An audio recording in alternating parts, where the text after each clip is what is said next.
Hello students, Kumar study circle में आप सबका स्वागत है। सीजी लेबर इंस्पेक्टर या श्रम निरीक्षक की परीक्षा को आगे बढ़ाते हुए आज मेरा टॉपिक है भारतीय संविधान में श्रम संबंधी प्रावधान से कुछ क्वेश्चंस, चुनिंदा क्वेश्चंस को मैं यहाँ पर लेके आया हूँ। मेरे क्वेश्चंस बोलने से पहले या बताने से पहले आपको उत्तर सोच के रखना है और लगाना है और अपनी तैयारी को परखना है। इससे पहले मैं बहुत सारे वीडियो अपलोड कर चुका हूं। अगर आप मेरा पुराना वीडियो देखना चाहते हैं तो लेबर इंस्पेक्टर वाला प्लेलिस्ट में जाइए, वहां पर आपको बहुत सारे वीडियो देखने को मिल जाएंगे। तो पहला क्वेश्चन हमारे सामने यहाँ पर आता है, भारत के संविधान में शोषण के विरुद्ध अधिकार द्वारा निम्नलिखित में से कौन सा परिकल्पित है? मानव देह व्यापार और बंधुआ मजदूरी, बेगारी का निषेध, अस्पृश्यता का उन्मूलन, अल्पसंख्यकों के हितों की सुरक्षा, कारखानों और खदानों में बच्चों के नियोजन का निषेध। इनमें से कोई एक आपको बताना है।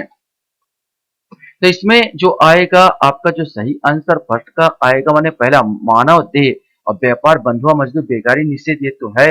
अस्पृश्यता उन्मूलन नहीं है। अल्पसंख्यकों के हितों की रक्षा नहीं है। ये आएगा कारखानों और खदानों में बच्चों के नियोजन का निषेध। ये दोनों आ जाते हैं 1 और 4, अर्थात आंसर सी आपका आंसर आएगा, केवल 1 और 4।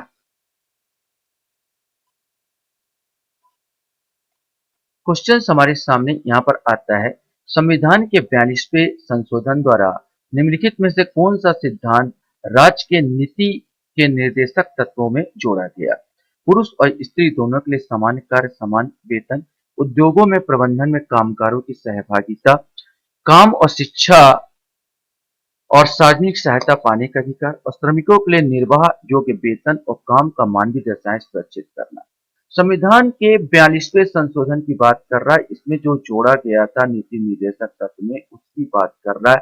42वें संविधान को वैसे भी लघु संविधान के नाम से भी जाना जाता है। सही आंसर इसका बी आएगा, उद्योगों के प्रबंधन में कामगारों की सहभागिता को इसमें जोड़ा गया था। क्वेश्चन हमारे सामने यहाँ पर आता है, संविधान निम्न में से किसके शोषण के विरुद्ध अधिकार स्वीकृत करता है?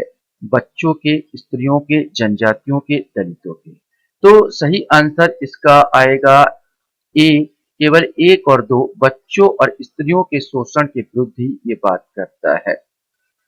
बताइए निम्नलिखित में से किस अनुच्छेद का समूह शोषण के विरुद्ध अधिकार की विवेचना करता है?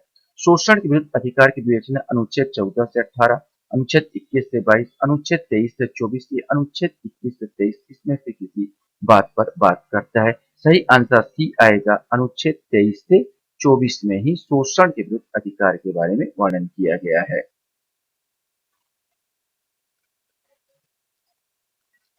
क्वेश्चन हमारे सामने यहाँ पर आता है, निम्नलिखित में से कौन सा अनुच्छेद श्रमिकों को पर्याप्त मजदूरी न दिए जाने से अतिलंघित होता है?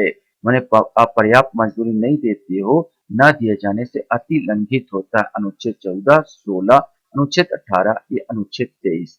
सही आंसर आएगा अनुच्छेद 23। बेगार प्रथा का एंड इसी में किया गया है, अनुच्छेद 23 के अंतर्गत। बलात् श्रम को संविधान किस अनुच्छेद के तहत प्रतिबंधित किया गया? अनुच्छेद 22, अनुच्छेद 23, अनुच्छेद 30 या उपयुक्त में से कोई नहीं। यही मैंने कहा था, बेगार प्रथा माने बलात् श्रम, जबरन श्रम करवाने की प्रथा का उल्लंघन अनुच्छेद 23 ही करता है। तो आंसर इसका भी आपका बी ही आएगा। क्वेश्चन हमारे सामने यहाँ पर उठता है कि भारतीय संविधान के अनुच्छेद 23 द्वारा प्रतिबंधित किया गया है, 14 वर्ष से कम बालकों को रोजगार न दिया जाए, मानव का अनैतिक प्रयोग, अनैतिक आचरण, उपयुक्त में से कोई नहीं। सही आंसर डी आएगा, उपयुक्त में से कोई नहीं, क्योंकि 23 में नहीं, ये 14 वर्ष से कम बालकों को रोजगार न दिया जाना 24 में बोला गया है। मानव का अनैतिक प्रयोग ऐसा तो कुछ बोला नहीं गया, अनैतिक आचरण यहाँ पर ये दोनों भी नहीं बोले गए हैं, मतलब उपयुक्त में से कोई नहीं। संविधान का अनुच्छेद 24 ऐसे बालकों को किसी कारखाने अथवा खान में नियोजित किए जाने का प्रतिषेध करता है जिनकी आयु 18 वर्ष से कम, 12 वर्ष से कम, 14 वर्ष से कम या 16 वर्ष से कम है। सही आंसर सी आएगा, 14 वर्ष से कम है।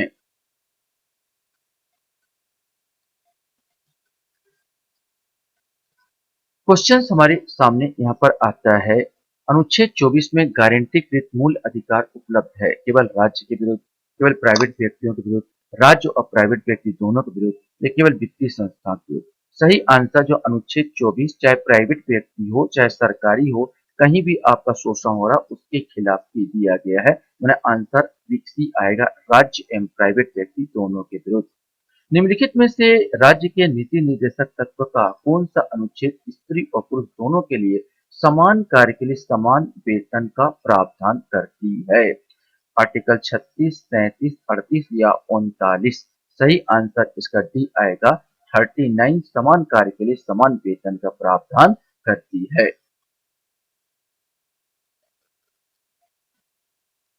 क्वेश्चन हमारे सामने यहाँ पर उठता है, भारत में काम पाने का अधिकार है, मूल अधिकार, निर्देशक तत्व, कानूनी अधिकार या संवैधानिक संवैधानिक कर्तव्य? इसमें से आपको बताना है। सही आंसर जो काम पाने का अधिकार भारत में संविधान के नीति निर्देशक तत्वों में वर्णन किया गया है। समान कार्य के लिए समान वेतन का उल्लेख है मौलिक अधिकारों में, राज्य के नीति निर्देशक तत्व में, विशेष अधिकारों में या मूल कर्तव्यों में? सही आंसर भी आएगा, राज्य के नीति निर्देशक तत्वों में। कर्मकारों के लिए निर्वाह मजदूरी, कर्मकारों के लिए निर्वाह मजदूरी है वर्णन है अनुच्छेद 43 में, अनुच्छेद 45 में, अनुच्छेद 44 में या अनुच्छेद 46 में? इसमें आपको बताना है। सही आंसर ए आएगा, अनुच्छेद 43 में।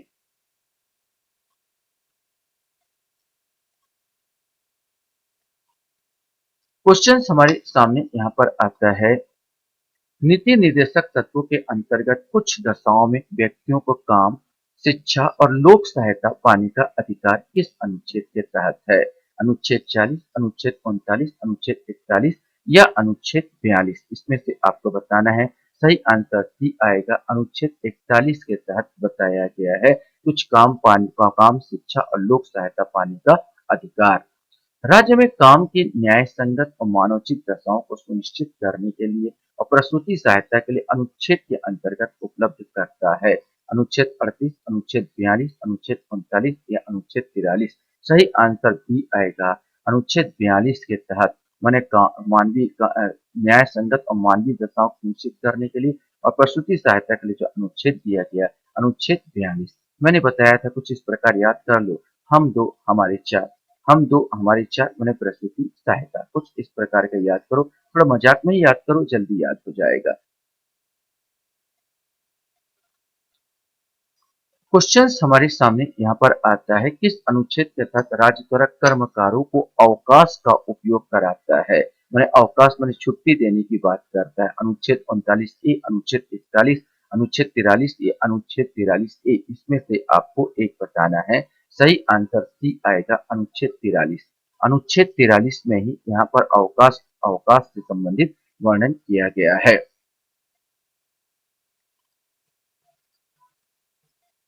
क्वेश्चन हमारे सामने है, निम्न निम्न में से किस मामले में सर्वोच्च न्यायालय ने भारतीय संविधान के अनुच्छेद 23 के अंतर्गत बाल श्रम के संबंध में विस्तृत मार्गदर्शिका सिद्धांत जारी की थी? यहाँ पर एस.सी. मेहता बनाम तमिलनाडु राज्य, बंधुआ मुक्ति मोर्चा बनाम भारत संघ, मदन मोहन बनाम उड़ीसा राज्य और ए बी दोनों। तो यहाँ पर निम्न से किस मामले में सर्वोच्च ने भारतीय संविधान के अनुच्छेद 23 के अंतर्गत बाल श्रम के संबंध में, तो बाल श्रम के संबंध की बात किया जाए, जो 23 के अंदर बंधुआ मजदूर होता है, इससे बेगारी प्रथा होता है, बाल श्रम यदि पूरा 24 में आता है आर्टिकल, लेकिन ये जो सुप्रीम कोर्ट का जो यहाँ पर वक्तव्य दिया गया था वो ए में दिया गया था, एस.सी. मेहता बनाम तमिलनाडु राज्य। तो यहाँ पर आर्टिकल थोड़ा सा गलत हो सकता है, क्वेश्चन है 24 होना था, और एस.सी. मेहता बनाम तमिलनाडु राज्य में सुप्रीम कोर्ट ने मार्गदर्शिका सिद्धांत इसमें जारी किया था। तो आंसर इसका ए आएगा।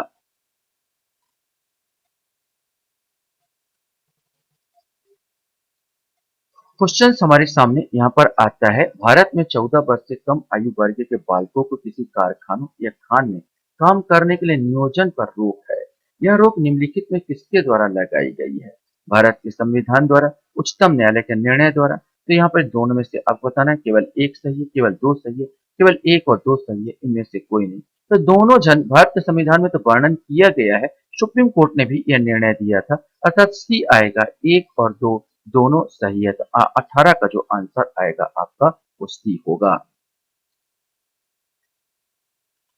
क्वेश्चन हमारे सामने आता है, भारत में संविधान के अनुच्छेद 23 मानव दुर्व्यवहार एवं बलात्श्रम के निषेध का प्रावधान करता है। निम्नलिखित में से कौन सा अनुच्छेद 23 से संबंध रखता है? अनैतिक, अब यहाँ पर है कि भारत में संविधान का अनुच्छेद 23 जो है मानव व्यवहार के बल एवं बलात्श्रम, जबरन जो श्रम करवाते हैं, निषेध का प्रावधान का निम्नलिखित में से कौन सा अनुच्छेद 23 से संबंध रखता है? अनैतिक व्यापार निवारण अधिनियम 1956 संबंध, अच्छा 23 से संबंध नहीं रखता है, यहाँ ध्यान रखना। अनैतिक व्यापार निवारण अधिनियम 1956, बाल श्रम प्रतिषेध विनियम अधिनियम 1986, बंधित श्रम पद्धति उत्पादन अधिनियम 1976, People's Union for Democratic Rights नाम महाराष्ट्र। तो आर्टिकल 23 में मानव दुर्व्यवहार की बात की, बाल श्रम प्रतिषेध 24 में आता, तो ये आंसर बी ही इसका आएगा, यही संबंध नहीं रखता, क्योंकि आर्टिकल 23 में बाल श्रम नहीं आएगा। तो अनैतिक व्यापार निवारण अधिनियम रखेगा, बंधित श्रम पद्धति अधिनियम 1976 रखेगा, और People's Union for Democratic Rights बनाम भारत संघ भी इससे संबंध रखेगा बाल श्रम को छोड़कर। तो 19 का आंसर आपका आएगा बी।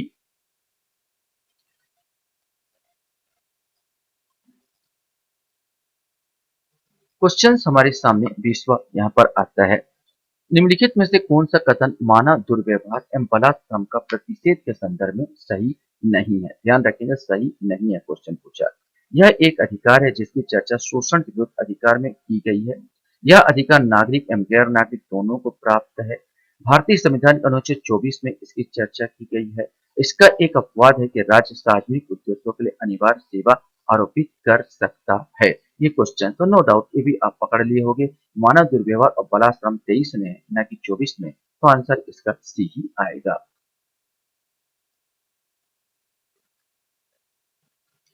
क्वेश्चन हमारे सामने यहाँ पर आता है, कारखानों में बालकों के नियोजन का प्रतिषेध किया गया है। इसके संदर्भ में निम्नलिखित कथनों पर विचार कीजिए। 18 वर्ष से कम आयु वर्ग के किसी भी बालक किसी कारखाने में नियोजित नहीं किया जा सकता। इसकी चर्चा भारतीय संविधान के अनुच्छेद 23 में की गई है। इसमें शोषण के विरुद्ध अधिकार में शामिल किया गया। शोषण के विरुद्ध अधिकार गैर नागरिकों को प्राप्त नहीं है। उपयुक्त कथन में से सही कथन आपको छांटना है। तो ये तो पहले ही गलत है, 14 साल। इसकी चर्चा 23 में नहीं 24 में की गई, ये भी गलत है। इसमें शोषण विरुद्ध अधिकार में शामिल किया गया, बिल्कुल 23 और 24 शोषण में आता है। शोषण विरुद्ध अधिकार गैर नागरिकों को प्राप्त नहीं है, ऐसा नहीं है, सबको प्राप्त है, चाहे नागरिक हो चाहे गैर नागरिक। इसमें केवल 3 आएगा, तो आंसर आपका सी आएगा।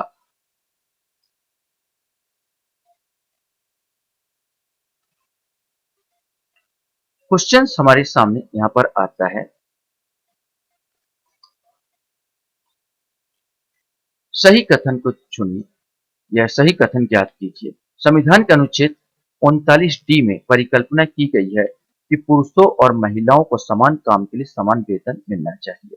बंधुआ मजदूरी प्रणाली उन्मूलन अधिनियम 1957 में पारित किया गया था। बाल श्रम निषेध उन्मूलन अधिनियम 1978 में पारित किया गया था। भारतीय संविधान का अनुच्छेद 23 बाल श्रम पर रोक लगाता है। ये तो पहले ही गलत है, बार बार 24 आता है, ये तो पहला गलत है। बाल श्रम निषेध अधिनियम 1978 में पारित किया गया था, ये आपको देखना है कि सी है कि नहीं। वास्तव में 1978 नहीं 1986 में पारित किया गया था, ये भी गलत है। बंधुआ मजदूरी प्रणाली उन्मूलन अधिनियम 1957 में पारित किया गया था, 1957 नहीं 1976, ये जो है 1976 में पारित किया गया था, ये भी गलत है। तो बच जाता है ये संविधान का अनुच्छेद 39D में परिकल्पना की गई है कि पुरुषों और महिलाओं का समान कार्य के लिए समान वेतन मिलना चाहिए। यहाँ पर ऑप्शन था, भारतीय संविधान नागरिकों के लिए आर्थिक न्याय जिसके माध्यम से सुनिश्चित करता है। मौलिक अधिकारों, मौलिक कर्तव्यों, ध्यान देंगे, भारतीय संविधान नागरिकों का आर्थिक न्याय। अब आर्थिक न्याय जिसके माध्यम से स्वीकार करता, नीचे कट गया है, मौलिक अधिकारों के या मौलिक कर्तव्यों के। तो आर्थिक अधिकारों का जो बात किया जाए, आर्थिक जो सबसे ज्यादा जो वर्णन किया गया और नीति निर्देशक तत्वों में किया गया। मतलब इसमें अगर नीचे चलो, प्रस्तावना राज्य के नीति निर्देशक सिद्धांत में, तो इसका सही आंसर जो आएगा डी आएगा, अर्थात राज्य के नीति निर्देशक सिद्धांतों में इसका उल्लेख किया गया है। ट्रेड यूनियन अधिनियम संविधान के किस अनुच्छेद के माध्यम से कार्य करते हैं? Article 14, article 15A, article 19(1)(c), article 21A। सही आंसर सी आएगा, आर्टिकल 19(1)(c) के माध्यम से जितने भी ट्रेड यूनियन बनते हैं, संगठन बनते हैं, उसी के माध्यम से कार्य करते हैं। काम करने का अधिकार, यहाँ पर दिया काम करने का अधिकार संविधान के किस अनुच्छेद में नागरिकों को प्रदान किया गया है? आर्टिकल 39, आर्टिकल 40, आर्टिकल 41 या आर्टिकल 42, इसमें से आपको बताना है। सही आंसर सी आएगा, अनुच्छेद 41। आर्टिकल 41 में इसका वर्णन किया गया, काम पाने का अधिकार, काम करने का अधिकार। भारतीय संविधान किस अनुच्छेद में श्रमिकों को काम करने की स्थिति, मानवीय कार्यस्थल या मातृत्व लाभ की बात की गई है? तो मैंने कहा कि भाई काम करने की स्थिति और मानवीय कार्यस्थल मातृत्व लाभ आए तो हम दो, हमारे चार मतलब 42 मैंने कहा था। आर्टिकल अनुच्छेद ये वाला आ जाएगा। यहाँ पर जैसा जैसा भी घुमा के भी क्वेश्चन दे, बस इतना मातृत्व लाभ आया तो हम दो, हमारे चार करके आंसर मैंने 42वां आना चाहिए। तो इसका आंसर डी होगा। 26 का आंसर आपका डी होगा। क्वेश्चन हमारे सामने यहाँ पर आता है, भारतीय संविधान के अनुच्छेद 43 का के तहत प्रावधान किया गया है नागरिकों के लिए निर्वाह मजदूरी का, व्यक्तियों के लिए शिक्षा और बीमा की व्यवस्था का, उद्योगों के प्रबंधन में कर्मकारों का भाग लेना या उपयुक्त सभी। इसमें से आपको चयन करना है। सही आंसर इसका सी आएगा, उद्योगों के प्रबंधन में कर्मकारों का भाग लेना आर्टिकल 43 का में संबोधित किया गया या बताया गया है। आशा करता हूँ ये वीडियो भी आपको अच्छा लगा होगा। आप लोग मेरे वीडियो को वॉच करते हो इसलिए धन्यवाद।